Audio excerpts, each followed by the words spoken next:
дар минтақаи зебои Тосканаи Италия дар наздикии шаҳраки Пенза деҳқонон ҳарсу барвақт аз хоб бархоста на танҳо ба боғи зайтунҳои худ мераванд, балки тайёрӣ мебинанд барои қабули сайёҳон аз шаҳрҳои бузург ва ҳатто аз хориҷ.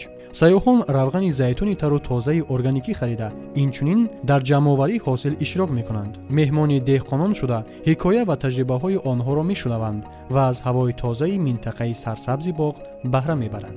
Деҳқонони ин ҷо ки пештар аз фурӯши ҳосил дар бозорҳои маҳаллии зиндагиашонро пеш мебурданд, ҳоло даромади худро 2 баробар зиёд карданд ва ҳатто барои қабули сайёҳон шароити иловагӣ низ фароҳам оварданд. ин ҳикояи воқеӣ аст аз хоҷагии Кретиоле дар Италия, ки ҳамчун намунаи муваффақонаи агротуризм дар кишвар маъруф аст ва ба ҳазорҳо нафар деҳқонон дар ҷаҳон илҳом мебахшад. Аммо чӣ тавр ин соҳа метавонад дар Тоҷикистон, ки 70% аҳолиаш дар деҳот зиндагӣ мекунад ва кишоварзӣ 22.6% маҷмӯи маҳсулоти дохилиро ташкил медиҳад, рушд ёбад? Дар ин нашри барнома мо имкониятҳои ҷумҳурии Тоҷикистонро баррасӣ карда, манфиатҳои иқтисодии агротуризмро тавассути оморҳои ҷаҳонӣ тасвир менамоем. ҳадаф нишон додани он аст, ки агротуризм на танҳо як фаъолияти иловагӣ, балки муҳаррики рушди устувор барои иқтисодиёти миллӣ мебошад.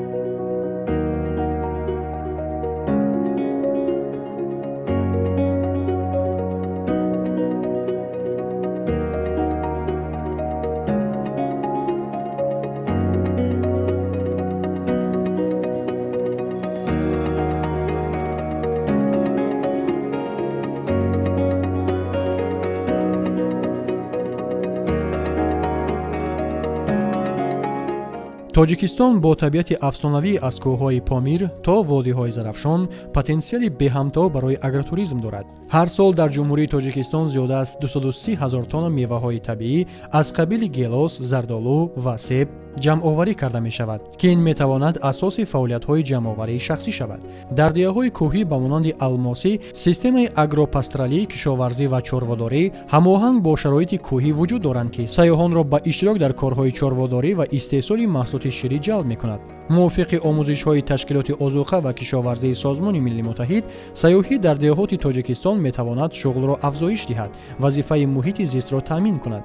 Аммо имкониятҳои ин ҷо на танҳо дар табиат аст.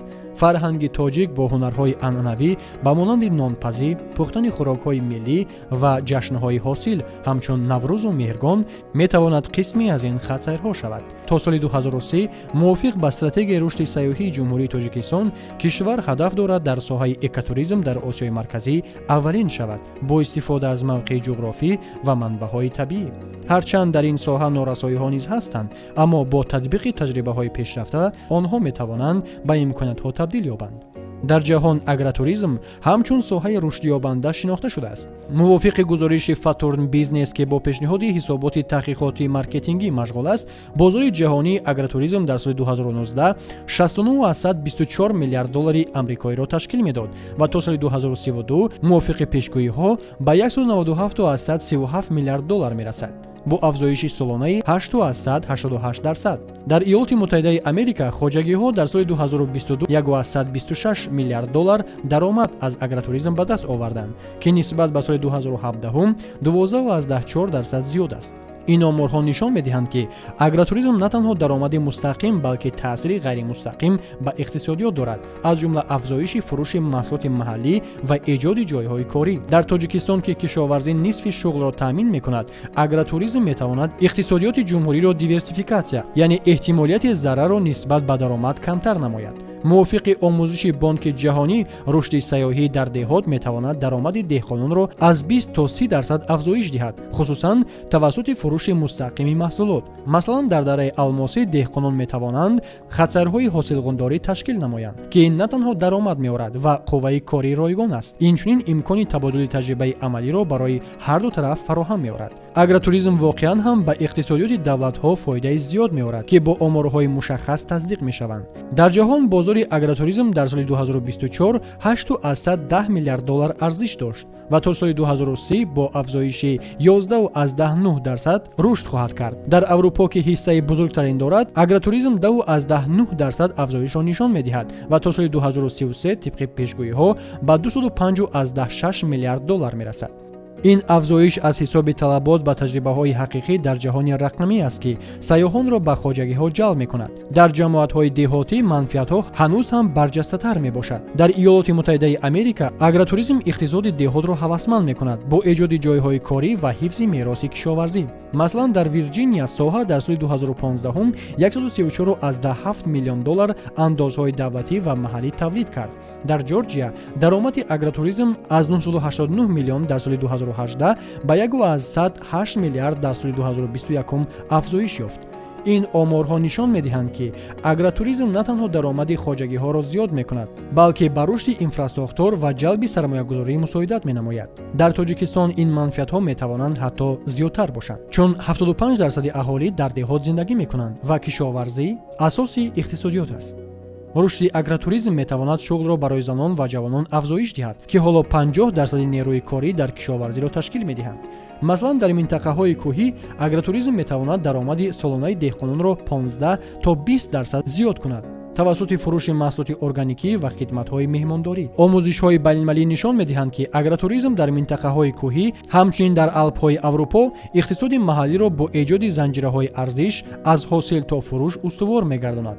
таҷрибаҳои пешрафтаро метавон татбиқ кард. таври таҷрибаи хоҷагиҳои кишвари Италия мисол оварда шуд. дар Тоҷикистон ин моделро дар боғҳои зардолӯи Исфара татбиқ кардан мумкин аст, ки сайёҳон ҳосилро ҷамъ карда афшураи мевагӣ тайёр кунанд. барои рушди агротуризм деҳқонон бояд аз корҳои оддӣ фаъолиятро оғоз намоянд. аввал ҳадаф гузоштан зарур аст ки фурӯши мустақимро зиёд мекунед ё хатсайрҳои омӯзишӣ ташкил менамояд. мувофиқи дастурамали донишгоҳи Вермон пеш аз оғоз имконияти хоҷагиятонро арзёбӣ кунед ва нақшаи тиҷорататонро таҳия намоед.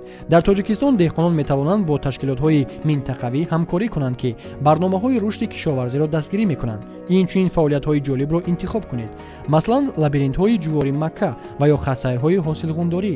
ҳамзамон имкон аст хатсайрҳои ҳосилғондориро дар мавсим ташкил кард ва дар зимистон бошад омӯзиши таҷрибаҳои коркарду омодасозии замин, таҷрибаи чорводорӣ ва ҳунарҳои анъанавиро тақвият дод. дар ин баробар тарғиби хоҷагиятонро ба роҳ монед. саҳифаҳои иҷтимоӣ, ҳамкорӣ бо турагентҳо ва платформаҳои онлайнии байналмилалӣ ба монанди Tribe Advisor метавонад сайёҳони хориҷиро ҷалб кунад. инчунин ҳамроҳӣ бо хоҷагиҳои ҳамсоя барои ташкили ферм трайлҳо хатсайрҳои хоҷагидорӣ муваффақиятро зиёд мекунанд.